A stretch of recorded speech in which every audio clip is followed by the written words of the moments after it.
Fala pessoal, tudo bem com vocês? Aqui quem vos fala é o professor José Rubens e esse é o canal História na Tela. Espero que vocês gostem desse vídeo e dessa pequena aula, esse pequeno resumo. O tema de hoje vai ser um tema de História do Brasil. Vamos falar sobre as regências ou período regencial brasileiro, tá? Esse período regencial brasileiro ele é um período intermediário entre o primeiro reinado e o segundo reinado.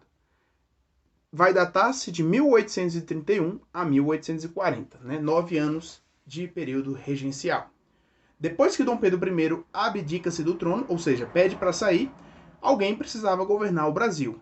Só que o seu filho, Pedro de Alcântara, tinha apenas 5 anos de idade. E como é que você vai deixar uma criança de 5 anos de idade governar um país? Não tinha como. Então, a legislação brasileira, a Constituição, dizia que deveria acontecer um governo temporário, um governo provisório, até que a criança, até que o próximo regente, o próximo líder político, o príncipe, tivesse a maioridade, tivesse 18 anos de idade. Pois bem, então, assim que Dom Pedro sai do poder, destitui os seus ministros, a Câmara, o Congresso estava de recesso, estavam de férias. Como que eles poderiam escolher? Os poucos deputados que estavam ali elegeram uma regência trina provisória, né? Trina porque deveria ser de 3 pessoas. Essa regência trina foi composta por Francisco de Lima e Silva, Nicolau Pereira dos Campos e José Joaquim Carneiro de Campos. Esses 3 caras tiveram um governo muito curto, né, de poucos meses, mas o que eles fizeram de importante foi restituir os ministros, né? Dom Pedro I, quando saiu do poder, ele demitiu, né, destituiu os ministros, então esses 3 camaradas fizeram uma restituição, né, contrataram novos ministros, nomearam novos ministros. Mas antes de eu continuar falando sobre esse período das regências, é importante a gente entender quais eram os 3 grupos políticos que estavam trazendo aí muitos debates e muitas conversas na política brasileira. Nós tínhamos os moderados, os exaltados e os restauradores. Os moderados é um grupo político formado por homens que defendiam o centralismo político. O que é isso? Eles defendiam um governo mais central, mais centralizado, com mais poder nas mãos do governante federal. Os exaltados defendiam uma federalização maior das províncias, né? Ou seja, eles queriam que as províncias, né, que hoje são os estados, tivessem mais poder e mais autonomia, pudessem criar impostos, criar leis, e com menos poder ao poder central.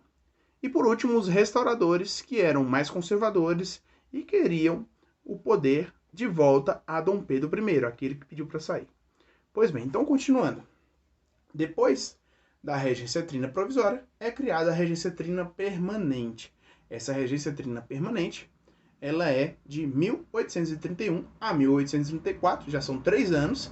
Ela consegue, dentre os seus principais feitos, criar a Guarda Nacional. A Guarda Nacional, que era uma força pública de segurança, que tinha o poder de coibir manifestações, evitar revoltas. Outra coisa importante foi a reforma do poder moderador, onde eles conseguiram diminuir o poder central, o poder do príncipe assim que ele fosse assumir, né?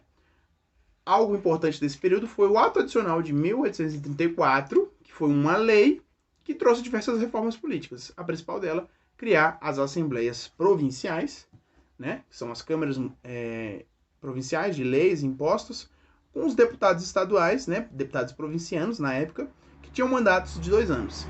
A regência passou a ser una, e quem foi eleito regente uno foi um padre chamado Feijó. Ele governou o Brasil e num período de muitas revoltas, como a cabanagem no Pará, os farrapos no Rio Grande do Sul, né? Então, outra coisa que marcou bastante esse período foram as revoltas.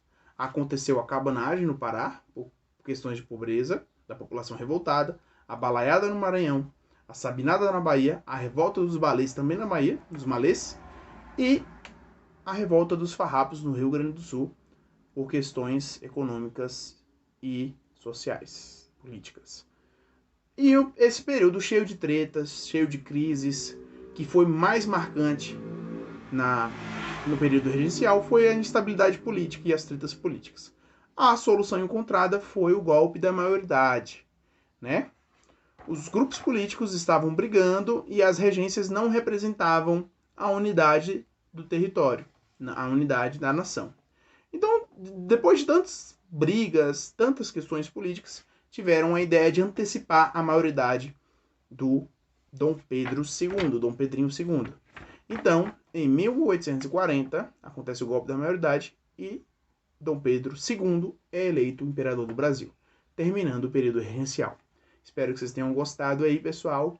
Um bom resumo a todos